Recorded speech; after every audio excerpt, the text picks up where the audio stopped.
నా దాంట్లో ఫోన్ లేవు, ఫోన్ కావాలి, ఫోన్ చేసుకొని ఇస్తా తీరని చెప్పి ఫోన్ తీసుకుండు. ఏదో రేషన్ కార్డుకి వేయండు, షాప్ కార్డుకి వేయండు. అన్ని సామాన్ ఎంత అయిందంటే ఇట్లా ఎంత అయిందంటే ఎంత అవుతుందంటే సార్ ఒక్క నిమిషం సార్ మా వాళ్ళకి ఫోన్ చేసుకొని ఇస్తా అని చెప్పి ఫోన్ తీసుకుండు.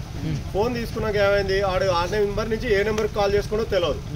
తర్వాత ఆడు పోయిన 5 నిమిషాల తర్వాత చూసుకుంటే 99,000 కట్ అయిన వాళ్ళు. తెలిసి కూడా ఫోన్పే ఉన్న నెంబర్ నుంచి ఎవరికైనా సరే ఫోన్పేకి బ్యాంక్ లింక్ ఉన్న నెంబర్ ఏదైనా సరే వాళ్ళకి ఇవ్వకండి.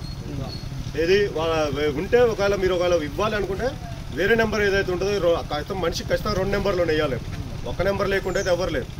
వేరే నెంబర్ నుంచి మాట్లాడేది, వేరే నెంబర్ ఇది. ఈ ఫోన్పేకి మన బ్యాంక్ లింక్కి ఏదైతే నెంబర్ ఉందో ఆ నెంబర్కి అస్సలు ఫోన్లు చేసి ఇవ్వరు ఎవరికి ఇచ్చినా.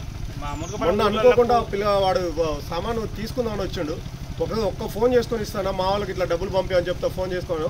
వాడు ఫోన్ చేసుకొని వెళ్ళిపోయింది, మళ్ళీ వస్తా అన్నాను వెళ్ళిపోయింది. వాడు వెళ్ళిపోయిన 2 నిమిషాలు 99,000 కట్టాను.